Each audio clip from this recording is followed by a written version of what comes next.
since I started working for him in 1982, and always was dying to play the Monster Mash on Halloween. David Letterman has explained to me over and over again, I hate novelty records, and mostly I hate holiday novelty records. But somehow his taste in music and mine come together on this one particular Christmas. Yes, I'll say it, novelty record. Darlene Loves Christmas, Baby, Please Come Home. And somehow he gradually fell into this tradition of doing it every year. He loves it every year, and he's so supportive of it every year.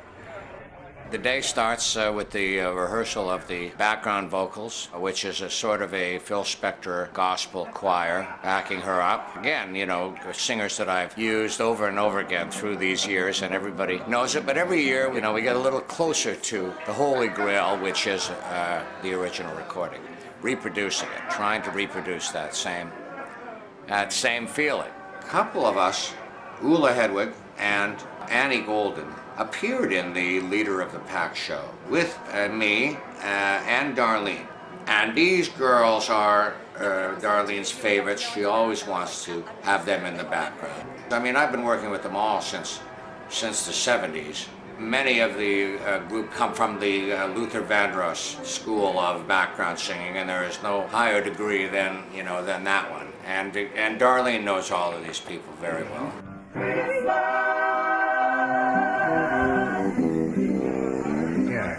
So guys, you're sort of gathering around the bar. You're on this side of the stage, you're sort of leaning up on this, some behind. For rehearsal, you can do a breakaway. And then we have one, so we have two. We have one for rehearsal, one for the show. We've been doing this number with Darlene on the show, recreating her tune from the Phil Spector Christmas album, which first came out in 1963. And all of my musicians know this pretty well by now, but we learn something every year, something new. Let's try it. One. Here we go. Strings up, horns up. Here we go. 1, 2. 1, 2, 3.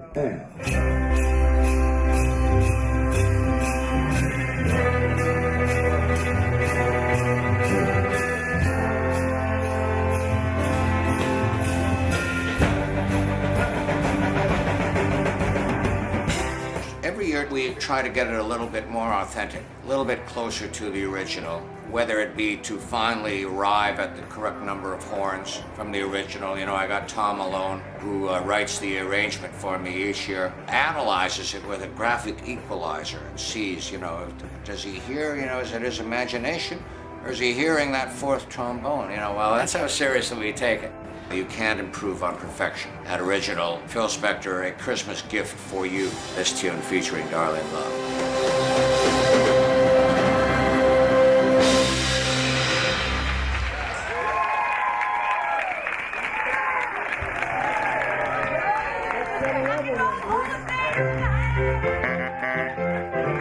About 24 years ago, I was doing a show at a club here in New York called The Bottom Line, and we were doing a show called Leader of the Pack, and Paul Shaffer was playing Phil Spector, and he invited David Letterman down to see the show.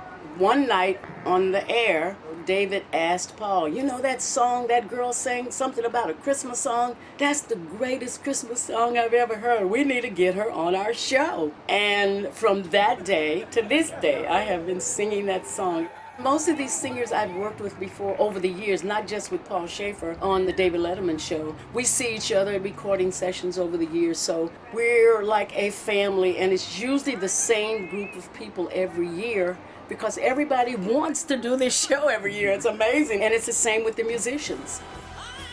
Every year, we think of a way to reveal Bruce Kapler as he plays the famous saxophone solo from the record, note for note. To me, that's another hallowed rock and roll tradition. I remember one time he came out of the ceiling, just flying out of the ceiling.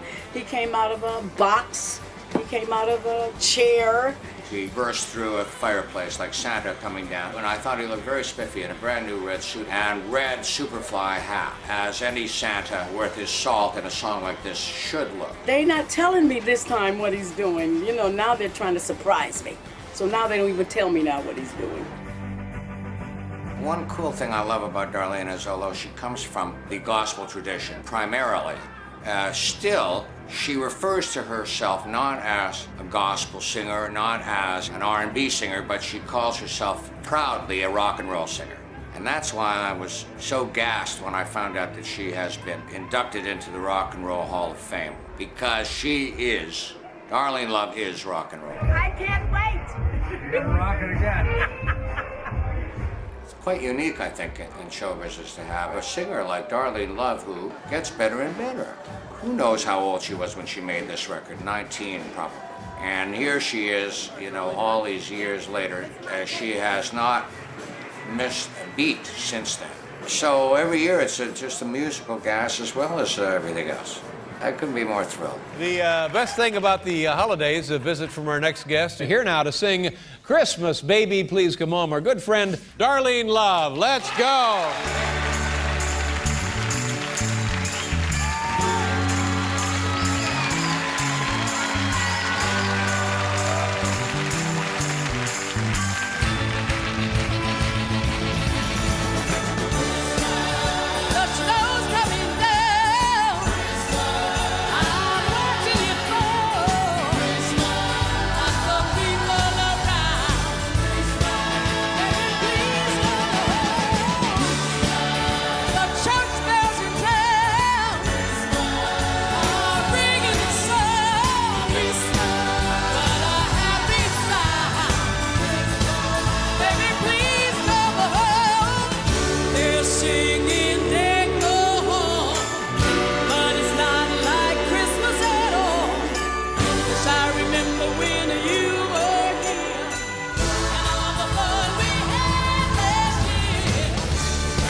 Darlene Love, ladies and gentlemen. Merry Christmas. Paul Schaefer. How about that? How about them guys? Nice job. Thank you for watching. Merry Christmas, everybody.